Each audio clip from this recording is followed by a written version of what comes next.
ચક્રવાત પરના આ મોડ્યુલમાં આપનું સ્વાગત છે. આ મોડ્યુલના અંત સુધીમાં તમે આ કરી શકશો. ચક્રવાતને વ્યાખ્યાયિત કરવામાં સમર્થ થશો. ચક્રવાતના પ્રકારો વિશે જાણી શકશો. ચક્રવાત બનવાના કારણોને સમજી શકશો. આપણે ચક્રવાતના ગુણધર્મો અને તેની અસરો વિશે જાણી શકીશું. ચક્રવાત જ્યારે જમીન પર અથડાય ત્યારે તેની અસરોને સમજી શકશો. તેના ચેતવણી ચિહ્નો અને આગાહીઓને ઓળખી શકશો. ચક્રવાતના કિસ્સામાં મહત્વપૂર્ણ સુરક્ષા પગલાં વિશે જાણી શકશો અને આ આપત્તિ દરમિયાન સ્વયંસેવકોની ભૂમિકાને સમજી શકશો. ચાલો પહેલાં સમજીએ કે ચક્રવાત શું છે અને તે કેવી રીતે બને છે.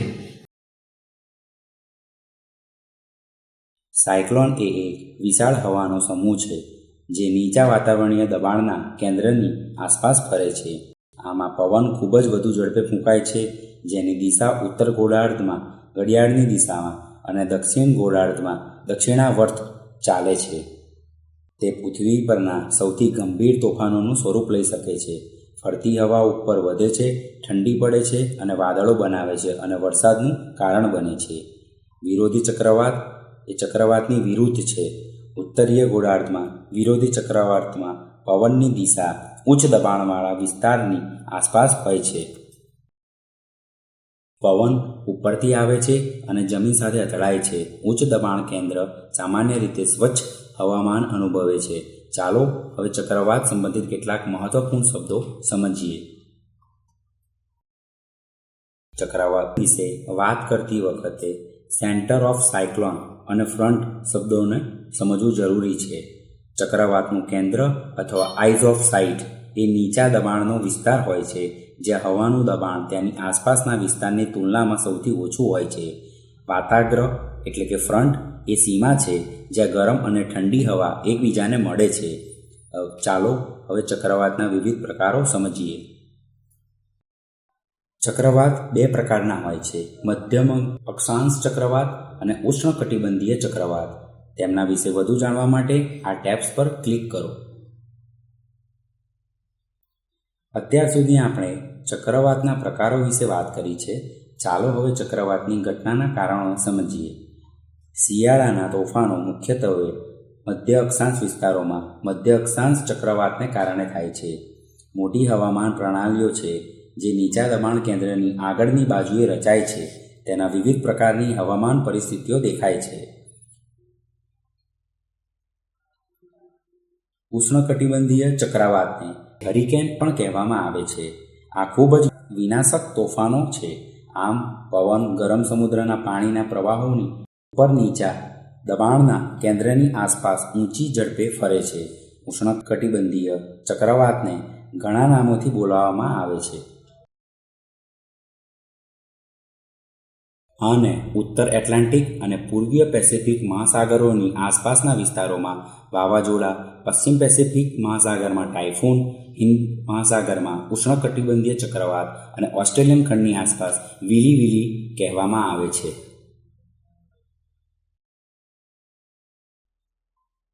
અત્યાર સુધી આપણે ચક્રવાતોના પ્રકારના વિશે વાત કરી છે.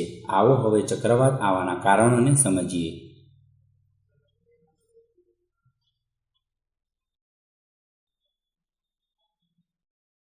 ચક્રવાત શક્તિશાળી અને વિનાશક ઉષ્ણકટિબંધીય તોફાનો છે જે હરિકેન અથવા ટાઇફૂન તરીકે પણ ઓળખવામાં આવે છે. ચક્રવાતની રચના ગરમ મહાસાગરો પર વિશાળ ભેજવાળી હવાના સમૂહની રચના સાથે શરૂ થાય છે, જે ગરમ થાય છે અને વધે છે. નીચા દબાણવાળા વિસ્તાર બનાવે છે. આવા વિસ્તારને ઉષ્ણકટિબંધીય ડિપ્રેશન કહેવામાં આવે છે. આ નીચા દબાણવાળા વિસ્તારની આસપાસ તોફાનો બનવાનું શરૂ થાય છે અને જો તાપમાન 28 ડિગ્રી સેલ્સિયસથી વધી જાય તો હવા નીચા દબાણવાળા વિસ્તારની આસપાસ ઘડિયાળની વિરુદ્ધ દિશામાં ફેરવવાનું શરૂ કરે છે. આના કારણે પાણીની વરાળ ઘટ્ટ થાય છે અને સુષુપ્ત ગરમીમાંથી ઉર્જા મુક્ત થવા લાગે છે.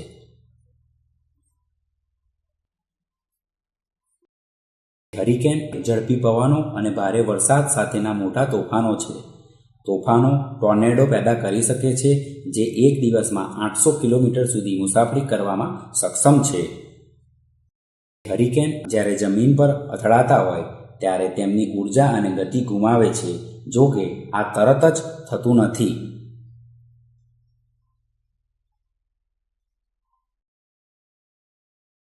ચક્રવાતમાં પાણીના વિશાળ મોજા પૂર, ઝડપી પવનો, બવંડર અને વીજળી પડવાની સંભાવના છે, જેનાથી ભારે નોંધપાત્ર નુકસાન થવાની સંભાવના હોય છે. સાયક્લોન્સના કારણો સંબંધિત આ વિડીયોમાં આપણે સમુદ્રમાંથી જમીન તરફ આગળ વધતા ચક્રવાતનું કેન્દ્ર જોયું. આ ઘટનાને સામાન્ય રીતે જમીનથી અથડામણ અથવા લેન્ડફોલ તરીકે ઓળખવામાં આવે છે. ચાલો આને વિગતવાર સમજીએ. દરિયાકાંઠાએ અથડાતા ઉષ્ણકટિબંધીય ચક્રવાતના કેન્દ્રની ઘટનાને લેન્ડફોલ કહેવામાં આવે છે. એવું પણ કહી શકાય, લેન્ડફોલની ઘટના વખતે ચક્રવાતનું કેન્દ્ર પાણીમાંથી જમીન તરફ ખસે છે. આનો અર્થ એ નથી કે ચક્રવાત લેન્ડફોલ કરશે અથવા તે વિસ્તારમાં પહોંચશે. ચક્રવાત લેન્ડફોલના કલાકો પહેલાં આવે છે, જેના કારણે આ વિસ્તારમાં વરસાદની સાથે ધૂળની ડમરીઓ ઉડે છે. લેન્ડફોલની ઘટનાને કારણે ભારે પવન, મુશળધાર વરસાદ, અસરગ્રસ્ત વિસ્તારમાં દરિયાની સપાટીમાં વધારો વગેરે જેવી સમસ્યાઓ વારંવાર ઊભી થાય છે, જે આસપાસના વિસ્તારોમાં રહેતા લોકો માટે પણ જોખમી બની શકે છે. હરિકેન અથવા ચક્રવાત જ્યારે જમીન સાથે અથડાય છે, ત્યારે તેમની ઉર્જા અને ગતિ ગુમાવવાનું શરૂ કરે છે. આવું એટલા માટે થાય છે કારણ કે તેઓને સમુદ્રના ગરમ પાણીમાંથી ઉર્જા મળવાનું બંધ થઈ જાય છે. જો કે આ થવાનો સમય લાગે છે. અમે જોયું કે વાવાઝોડું કેટલાક વિનાશક હોઈ શકે છે અને તે જીવન અને સંપત્તિ માટે ભારે નુકસાન પહોંચાડી શકે છે. આ કિસ્સામાં સમયસર ચેતવણીને વિસ્તારના લોકોને પોતાને બચાવવા અને ઈજા અથવા મૃત્યુની શક્યતા ઘટાડવા માટે જરૂરી પગલાં લેવામાં મદદ કરે છે. ચાલો હવે ચેતવણી પ્રાપ્ત કરવાના પગલાં જોઈએ. ચક્રવાત આવવાની બાબતે રાજ્ય સરકારના અધિકારીઓને 4 તબક્કામાં ચેતવણી આપવામાં આવે છે, જે નીચે મુજબ છે: પ્રી સાયક્લોન મોનિટરિંગ, ચક્રવાત માહિતી, ચક્રવાત ચેતવણી અને ચક્રવાતનું લેન્ડફોલ પછીનું નિરીક્ષણ. તેમના વિશે વધુ જાણવા માટે તમારે પોઇન્ટરને દરેક પગલાં પર ખસેડો.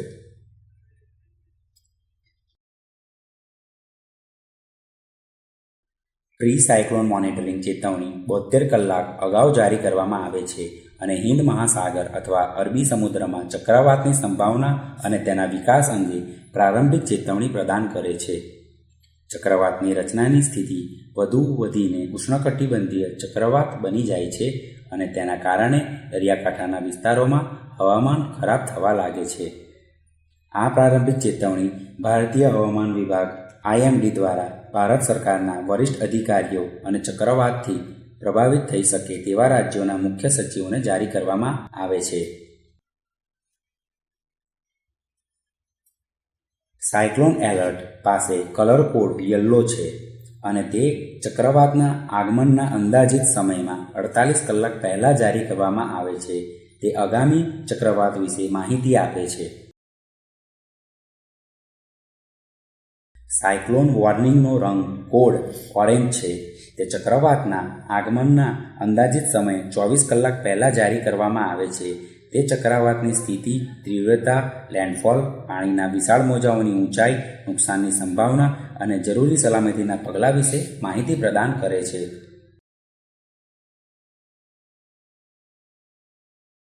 ચક્રવાત માટે લેન્ડફોલ મોનિટરિંગ કલર કોડ લાલ છે અને લેન્ડફોલના અંદાજિત સમયમાં 12 કલાક પહેલાં જારી કરવામાં આવે છે. આમાં ચક્રવાતની દિશા, હવામાન અને આંતરિક સ્થિતિનો અંદાજ વગેરેની માહિતી આપવામાં આવી છે.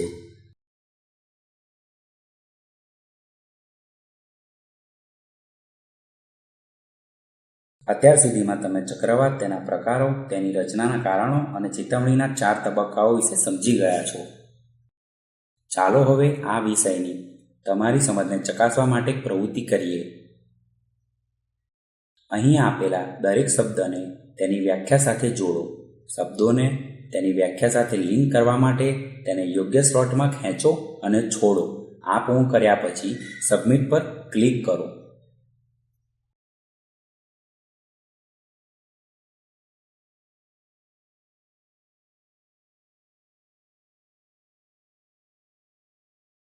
ચાલો હવે જ્યારે આપણને ચક્રવાતના ખતરા વિશે માહિતી મળે ત્યારે લેવામાં આવતા મહત્વપૂર્ણ સુરક્ષા પગલાં વિશે જાણીએ. આ સંજોગોમાં સુરક્ષાના પગલાં મુખ્યત્વે 4 તબક્કામાં વહેંચાયેલા છે, જે નીચે મુજબ છે. ચક્રવાતની મોસમની રચના પહેલાં તરત જ લેવામાં આવતા પગલાં, ચક્રવાતની માહિતી અને ચેતવણીઓ મળવા પર લેવામાં આવતા પગલાં, કોઈની જગ્યા છોડીને સલામત સ્થળોએ જવાના આદેશો મળવા પર અને ચક્રવાત પછી લેવામાં આવતા પગલાં. તેમના વિશે વધુ જાણવા માટે દરેક પગલાં પર ક્લિક કરો.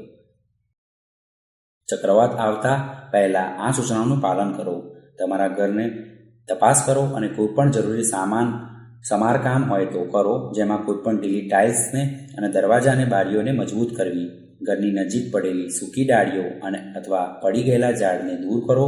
લાકડાના ઢગલા, ઢીલી ટીનની ચાદર, ઢીલી ઈંટો, ડસ્ટબિન, સાઇડબોર્ડ વગેરે જેવી ભારે પવનમાં ઉડી શકે તેવી વસ્તુઓને સુરક્ષિત રીતે નીચે બાંધો. જર્જરિત ઇમારતોને તોડી પાડવી. જો જરૂરી હોય તો કાચની બારીઓને ઢાંકવા અને લાકડાના કેટલાક બોર્ડ તૈયાર રાખો. વાવાઝોડા નજીક આવવાના કિસ્સામાં કેરોસીન સાથેના ફાનસ, બેટરીથી ચાલતી ટોર્ચ અને ઉપયોગી સામાનની પૂરતી તૈયારી રાખો. રેડિયો માટે કેટલીક વધારાની બેટરીઓ સાથે રાખો. કટોકટી દરમિયાન વાપરવા માટે તમારી સાથે સૂકો અને ખરાબ ન થાય તેવો ખોરાક રાખો.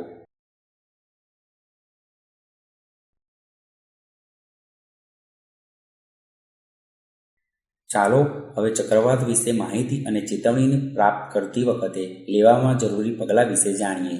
ઓલ ઇન્ડિયા રેડિયો સ્ટેશન પર હવામાનની ચેતવણીઓ પ્રસારિત થતી હોવાથી રેડિયો સાંભળતા રહો. ચેતવણીઓ પર ધ્યાન આપતા રહો.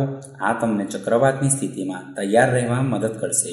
જો તમને કોઈ મહત્વપૂર્ણ માહિતી મળે તો તેને અન્ય લોકો સાથે શેર કરો.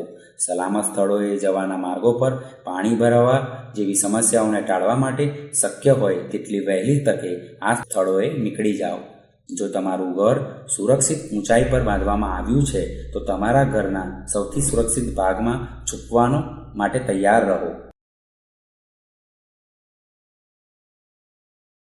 કાચની બારીઓ, લાકડાનું ફ્રેમ ચડાવો અથવા તોફાન શટર સ્થાપિત કરો. બાહ્ય દરવાજાને મજબૂત બનાવવા યોગ્ય સપોર્ટ લગાવો. જો તમારી પાસે લાકડાની ફ્રેમ ઉપલબ્ધ ન હોય તો કાચ વગેરે તૂટવા અને વેરવિખેર ન થાય તે માટે તેના પર કાગળની પટ્ટીઓ ચોંટાડો.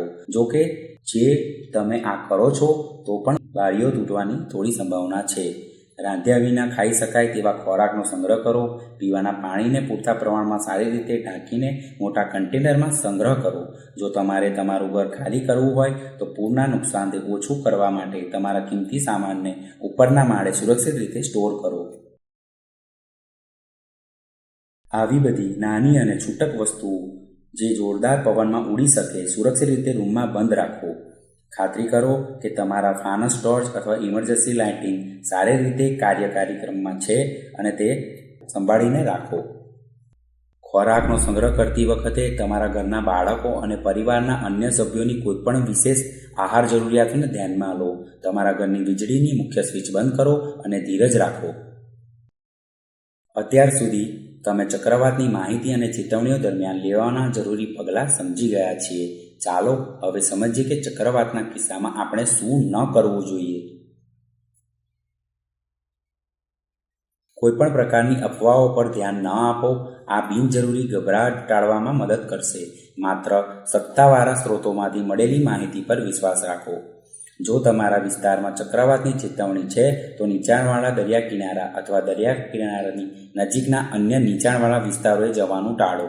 કોઈપણ પ્રકારના વિલંબ અને આના કારણે એકલા અટવાઈ જવા જેવી પરિસ્થિતિઓને ટાળો.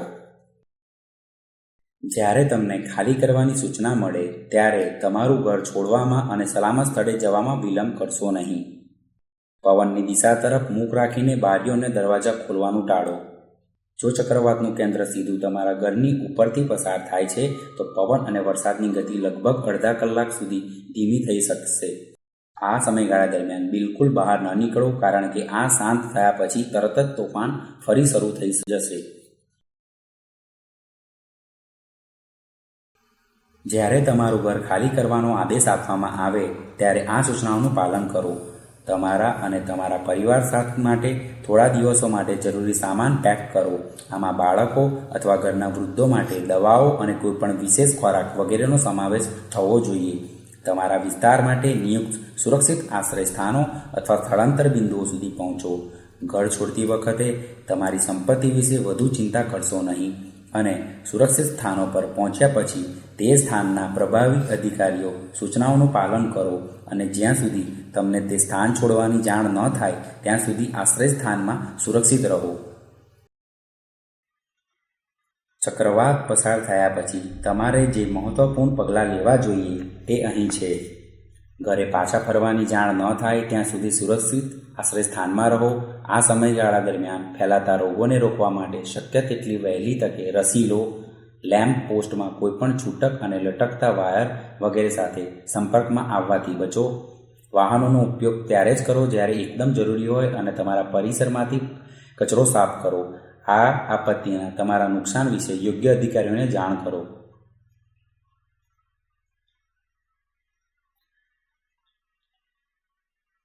હવે ચાલો ચક્રવાત આપત્તિ દરમિયાન સ્વયંસેવકોની ભૂમિકા વિશે સમજીએ. સ્વચ્છ પીવાના પાણી અને નાશ ન પામે તેવા ખોરાકના વિતરણમાં સ્વયંસેવકો મહત્વપૂર્ણ યોગદાન આપી શકે છે. તેઓ ઘરમાંથી કાટમાળ દૂર કરવામાં અને તોડી પાડેલા ઘરો અને દુકાનોને સાફ કરવામાં મદદ કરી શકે છે. તેઓ સાઇટ પરથી પડી ગયેલા વૃક્ષો અને અન્ય કાટમાળને દૂર કરવામાં મદદ કરી શકે છે. સ્વયંસેવકો સામાન્ય લોકોને પાયાની સુવિધાઓ પૂરી પાડવામાં સરકારી વિભાગોને મદદ કરી શકે છે અને રાહત શિબિરોમાં તેમની સેવાઓ પણ આપી શકે છે. આ સાથે અમે આ મોડ્યુલના પૂર્ણતાના તબક્કામાં આવ્યા છીએ. ચાલો આ મોડ્યુલમાં આવરી લેવામાં આવેલા સૌથી મહત્વપૂર્ણ મુદ્દાઓનું પુનરાવર્તન કરીએ. ચક્રવાત એ એક વિશાળ હવાનું સમૂહ છે જે નીચા વાતાવરણીય દબાણના કેન્દ્રની આસપાસ ફરે છે. ચક્રવાત મુખ્યત્વે બે પ્રકારના હોય છે. મધ્યમ અક્ષાંશ ચક્રવાત જે નીચા દબાણ કેન્દ્રની આગળની બાજુએ બને છે જ્યારે વિવિધ હવામાન પરિસ્થિતિઓ થાય છે, અને ઉષ્ણકટિબંધીય ચક્રવાત સમુદ્રમાં નીચા દબાણવાળા કેન્દ્રની આસપાસ ગરમ પાણીને કારણે રચાય છે. જ્યારે ચક્રવાતનું કેન્દ્ર જમીનથી અથડાય છે ત્યારે તે ભારે પવન, ભારે વરસાદ, તોફાન અને વ્યાપક નુકસાન અને માળખાકીય સુવિધાઓ અને સંપત્તિઓને વિનાશ તરફ દોરી શકે છે. ચક્રવાતની ચેતવણી રાજ્ય સરકારના અધિકારીઓને 4 તબક્કામાં જારી કરવામાં આવે છે.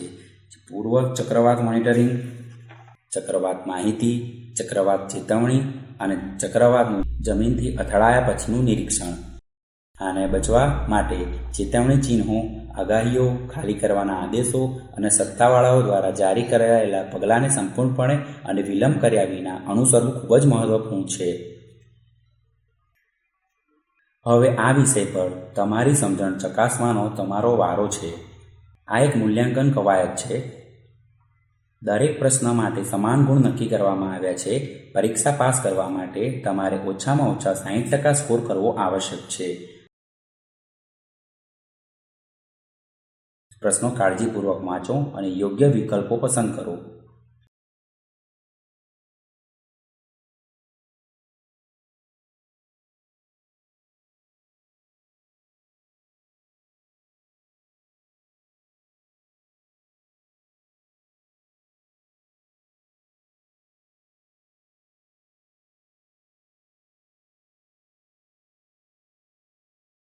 અભિનંદન, તમે આ મોડ્યુલ પાસ કર્યું છે.